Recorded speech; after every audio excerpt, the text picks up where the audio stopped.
Some mornings are like that, I guess. Good morning. Good morning. What if the one thing that's holding you back isn't your idea, it isn't your skill, and it isn't your timing? What if it's just this? You're waiting until you feel ready. Most people don't fail because they don't start. Or excuse me. Most people don't fail because they start. They fail because they wait. That's what I'm trying to say. Wait until it's polished, wait until it's clear, or wait until it's perfect. And that moment, it never comes. So this week, we're not waiting. We're building in public. Welcome to Kindness Rising. How's everybody doing out there?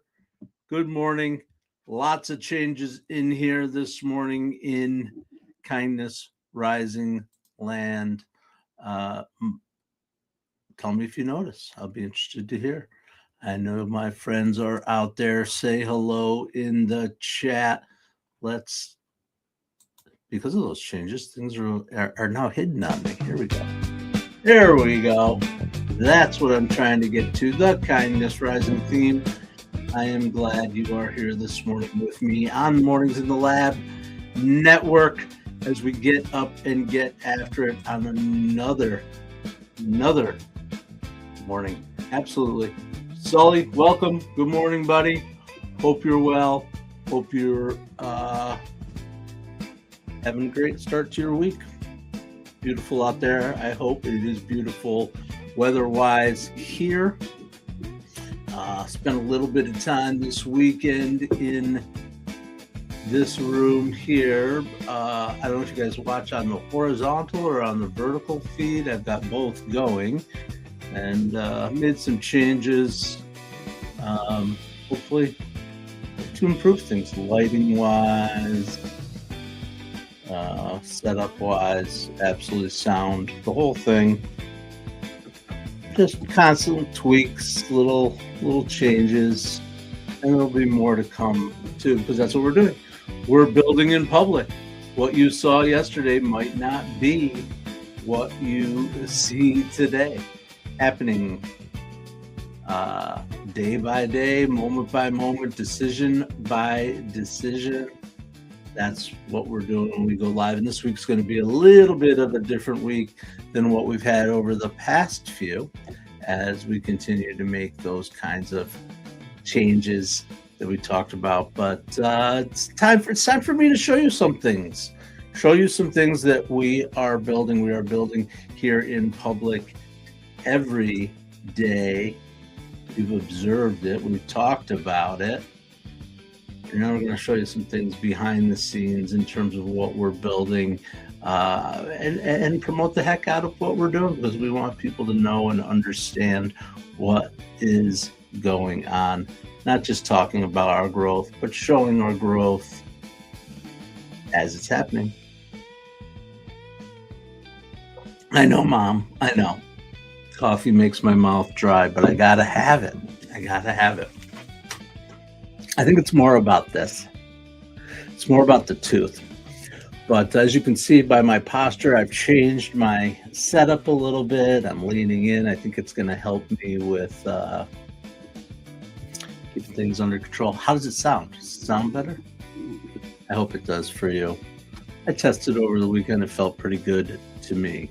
Absolutely. All right.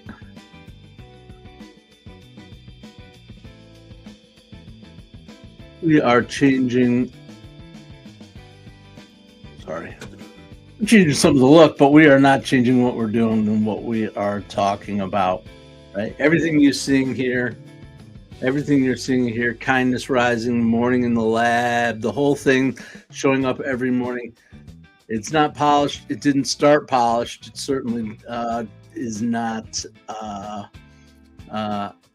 done being polished as we work through our growth and as I work through my growth here on Kindness Rising. And there's no grandmaster plan for this.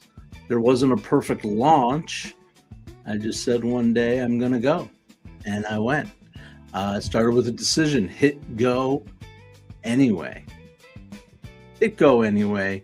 And I'll be honest with you, those early days, and even still today, sometimes it's awkward talking to the camera, figuring out what to say, second guessing things. But then as I started doing it more and more, not overnight, not instantly, but steadily, you people started showing up, and people didn't show up because it was perfect. They showed up because it was consistent. It is consistent, and you can see the thinking that's going on and feel the intention that we bring, and that's when it clicked. People aren't connecting with perfection. They are connecting with progress. Building in public is just this, letting people see you figure it out. So that's what I'm doing. I am figuring it out right here, right now.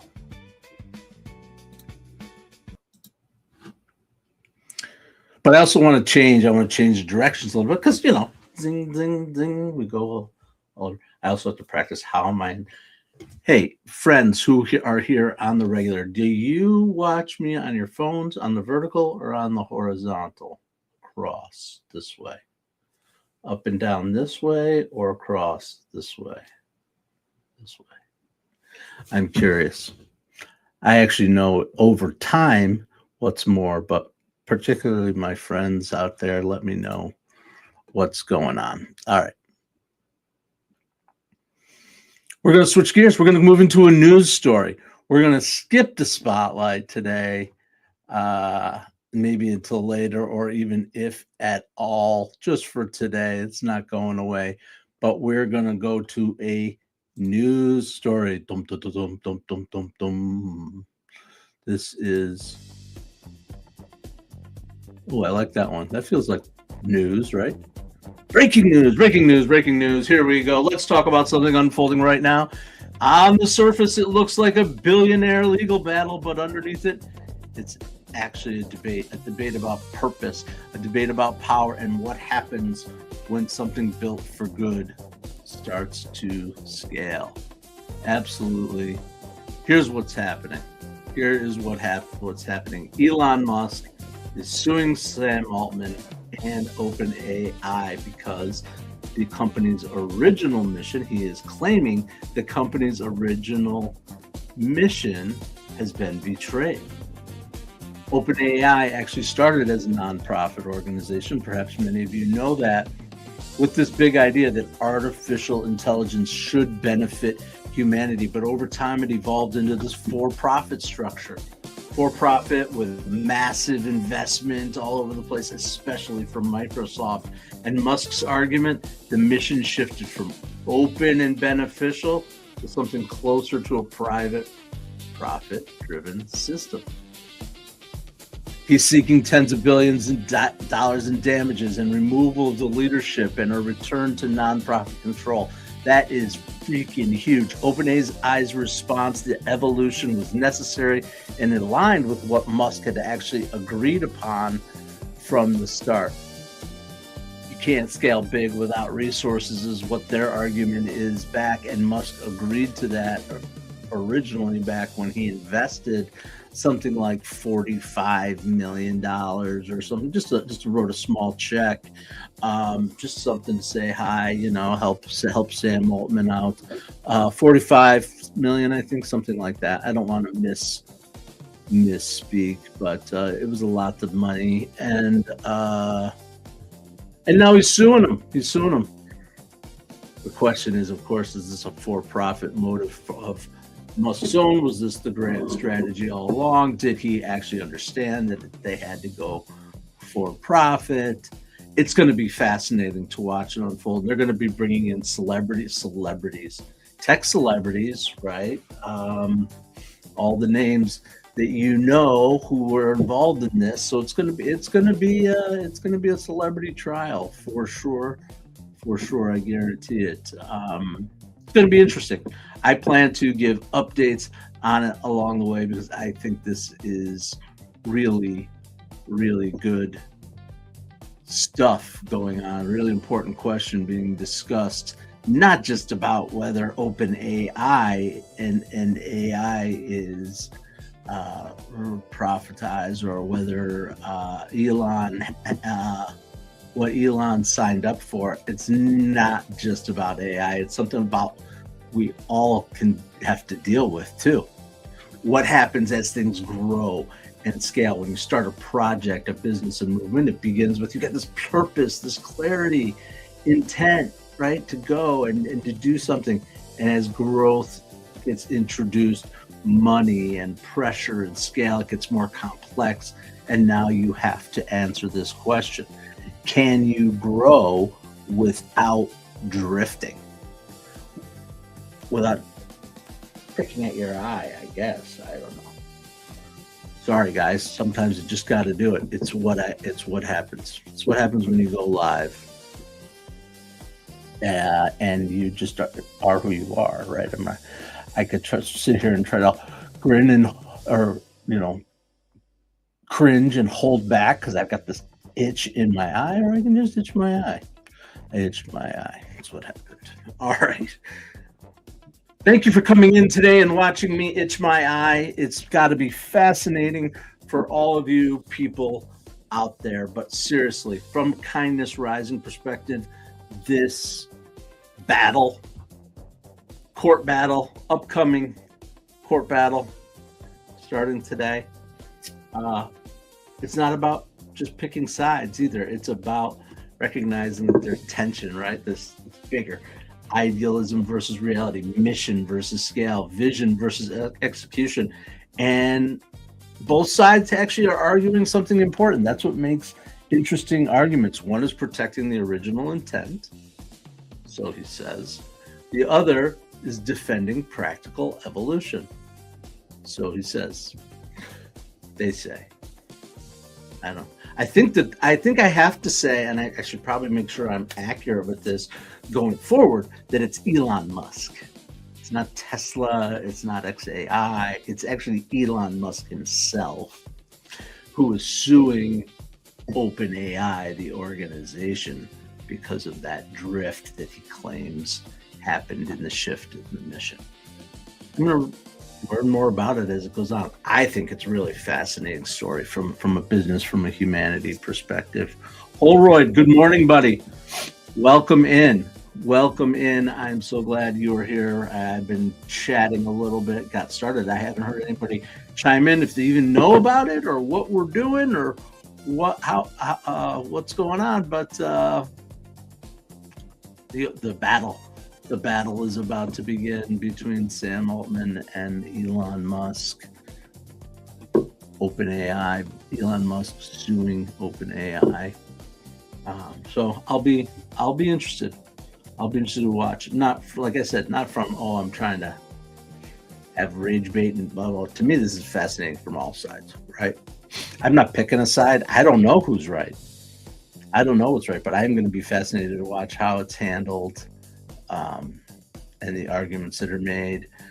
We're going to hear emails be read between figures that we know. Not that we don't have, tens of millions of other documents that need to be sifted through, but it's just, why not add more stuff to it? We got these files, now here's these files, whatever. Is OpenAI the problem, or lawyers? I don't know what lawyer, there's no doubt about it that someone's getting rich off of this lawsuit that's not involved in the lawsuit. Lawyers, right? But I don't know. I don't know how I feel about the whole thing. I think, can an organization start with a for-profit mission, continue its for-profit mission, and then branch off into for-profit?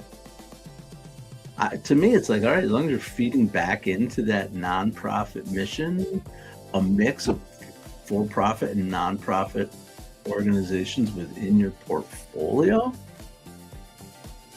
The question is, was that the original intent, and how did it go down? And of course, there's going to be technicalities and regulations and all kinds of things involved, but it is, to me, a fascinating question.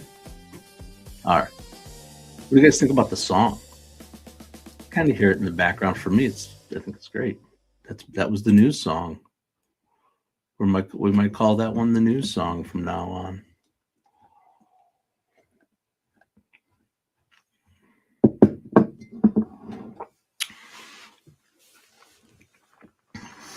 Okay, I'm taking a little stretchy poo. Who else is out there? Jerry, you pick a side, both lose, and the corporations win. Yeah, that's Jerry. There's a lot to be said about that for sure, buddy.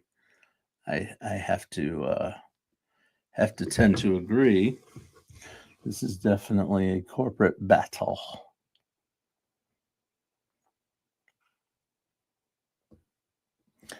To me, again, this is not that line. Oh, new Jesse Wells song. Give it to me. I don't know. Give me. Is that the line? You pick a side, both lose, and the corporations win. Is that the line?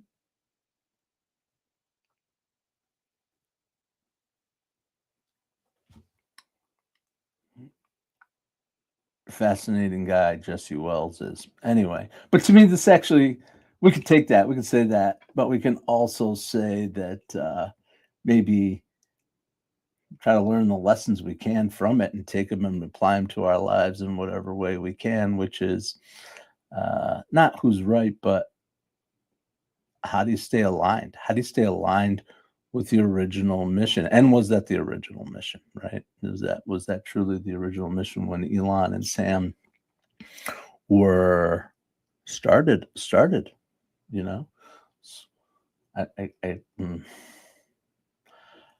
I should be better with my facts. I believe it was 2014 originally, like it's 12 years. It's not even that long ago, but 2014, 2012, something like that. When this all started, really started. And then OpenAI and Elon branched out. I mean, it's just amazing how fast things go. So I don't know. Well, he just dropped 3 new ones. Oh, all right. I'll have to check it out. I'm sure I'll hear them anyway. They'll come into my rotation or whatever, but I'll actually actively seek out the Jesse Wells. I also heard that, and I haven't had a chance to listen to it. I need to make a chance to do it because my child asked me to in particular, which is Noah Kahan, who's another artist who I really like, has come out with the new tracks, dropped new tracks over the week, maybe an entire album. I don't know. I really enjoy his stuff. And yeah, I'm gonna check it out. I don't know. We're talking about music. Chit chat, music rap. Anything other new drops, Jerry? I don't know. I'm gonna check out Noah Kahan for sure. I'm gonna check out Jesse Wells. Why not? Not why not. Absolutely why. It's important. I love it. All right.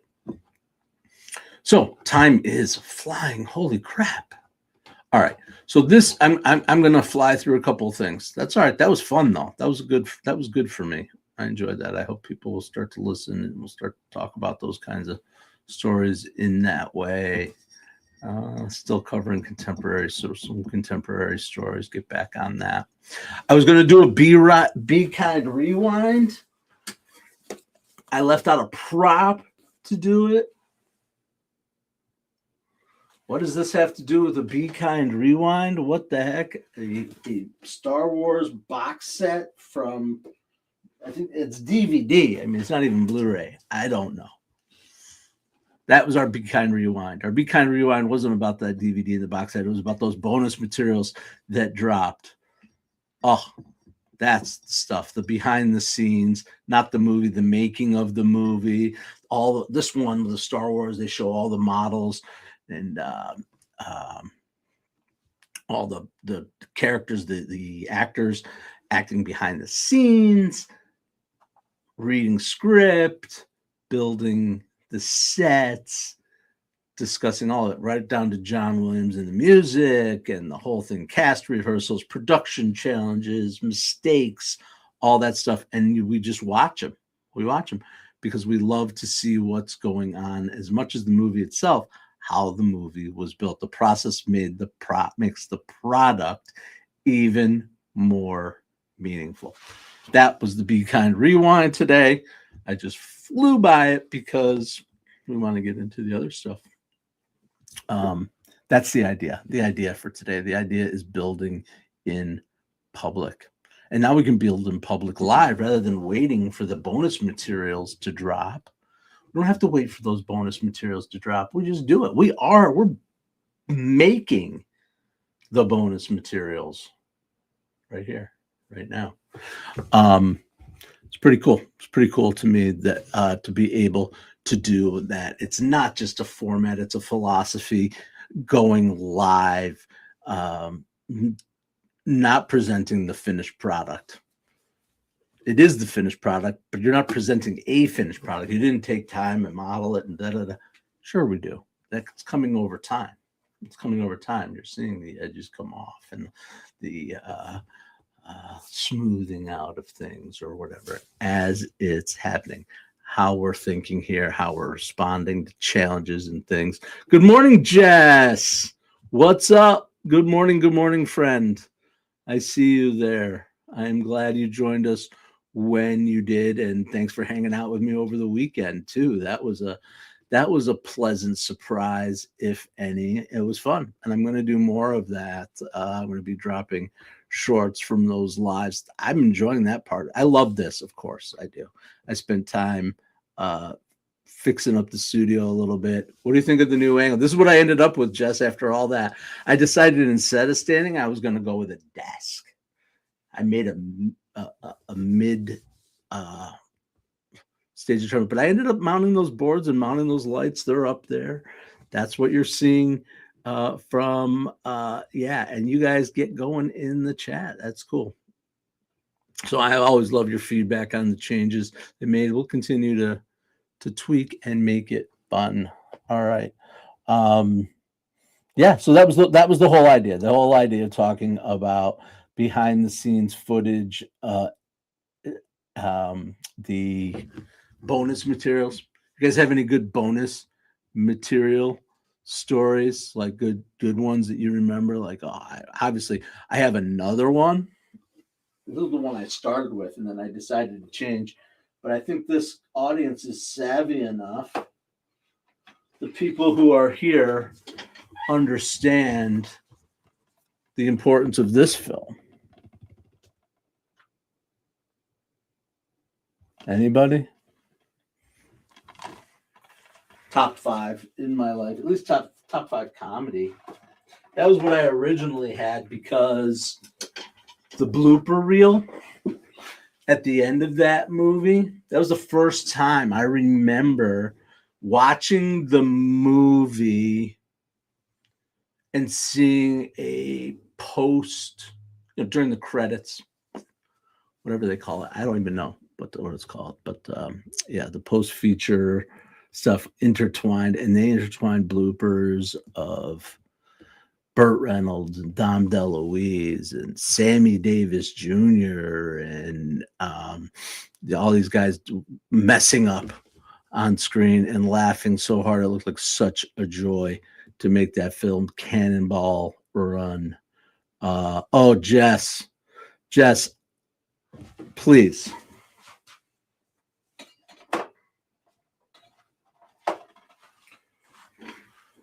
I highly encourage you to find this film if you have not seen it. If you enjoy it, like, it's a screwball comedy. It's Burt Reynolds. It's Dom DeLuise. They are in a race across. I can't remember if it's across. I think it's across the entire United States, actually. I don't know. They're from point A to point B in different cars. It's like it's a mad world, that old film, although they're not going after a particular treasure, and the cops chase them, and they get into hijinks and antics. They all have their own it's great. It's great. I love it. I'd love for you to watch it and share your feedback. I mean, it is pure 1970s, 80s, late 70s, early 80s comedy. If you remember the Smokey and the Bandit movies and those kind of movies, same idea. All right. They built in public, we're building in public, and that's what we're doing today. Before we go, though, I want to share something because I'm going to do this every day this week. I'm actually going to share some of the sites and the work that we're doing at Mornings in the Lab Network with you all. If you aren't accessing us this way, I've got to be able to do it. Let's start with that. There it is right there.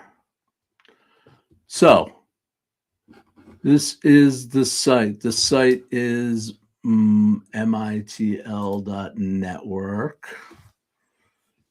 I should put that in here.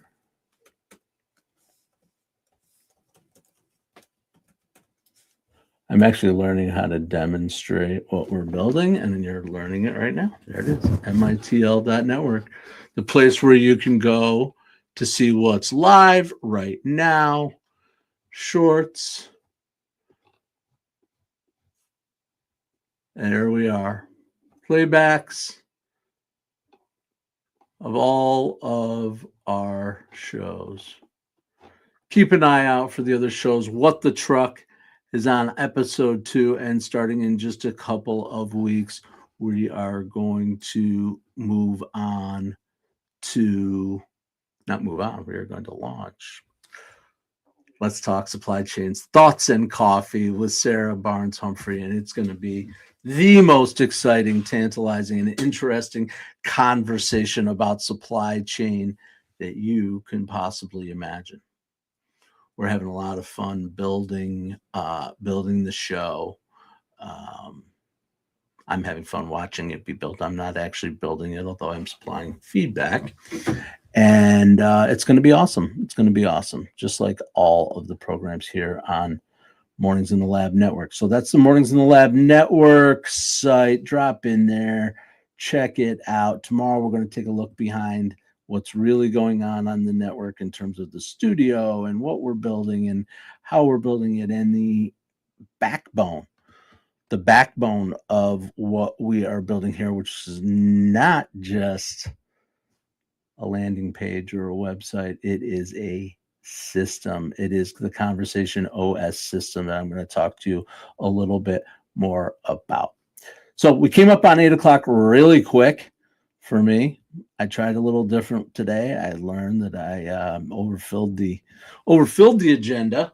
You can get on over to Mornings in the Lab with Keith, John, and friends, or you can hang out with me here because I'm still going to finish my show. That's the beauty about doing live and live streaming, or being in streaming services, which is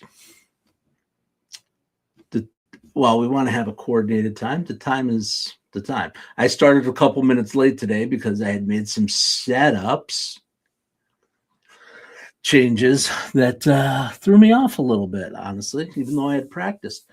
And I'm going to go a little late, maybe because of that, maybe because I'm just yakking. You got all A's.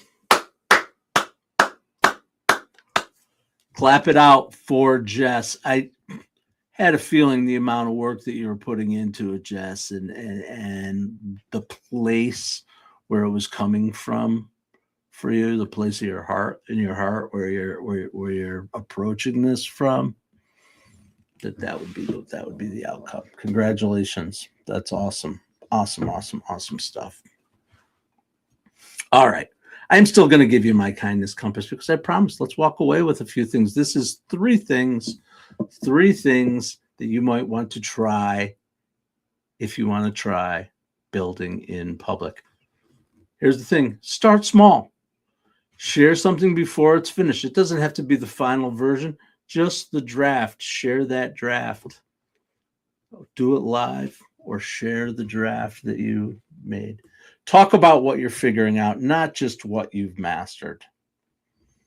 I talk about it all the time, the things that I'm still like, hey, I'm learning as I go here. I picked up a lot of expertise, but you've got to talk about and process the things that you're learning and you're just figuring out. And lastly, show up once without overthinking it. No script, no perfection, just presence. That's what I'm going to do later today. That's the fun time. That's what I'm getting into now. I'm probably going to post up this afternoon with another live just hangout session while I'm cooking or doing something. I enjoy doing that with you guys, and I hope absolutely. Just the third one, showing up without overthinking. Yep. All you got to do is try. All you got to do is try. When someone asks you to do something, just say yes and do it. Just say yes. Just say yes. Try it. All right. I am going to wind down now. I appreciate you all. It was a little bit again of a different kind of thing. We're going to learn from this and go. I'll be interested in your feedback on the setup. I've tried to improve the lighting, a little bit more relaxed. Make sure I'm staying in the camera because I was falling out of it constantly during my previous streams, and that's how we do it. We're just going to keep improving. What do you want to see? What do you want to know? I would suggest to my friends who come back regularly, keep an eye on the table behind me. My idea here is to rotate those objects over time, put new things in, use them as props as well, and yeah, see who observes changes. You like the wider view, the pan back? I do too. I do too. It's wider. I also I came back, like I was way up here in the camera, but also falling off it before. I'm going more straight forward instead of having the camera off to the side. I also learned, I'm going way over time, but I don't care. I also learned that StreamYard allows you to have multiple cameras, so I could even get fancy and get multi-angled. But that's maybe an evolution for another time. We'll see what happens. You're watching it be built live right here on Kindness Rising and in the mornings in the Lab Network, because building in public is not about attention. It's about alignment. And when people can see how you think, how you show up, and how you grow, they don't just watch. They understand. They trust. They come back time and time again because they connect in real time. So come on back tomorrow morning, 7:30 a.m. Eastern. I will be here for sure, right here on Kindness Rising. Check in on the channel, subscribe to it. And until then, stay uncommon and stay kind.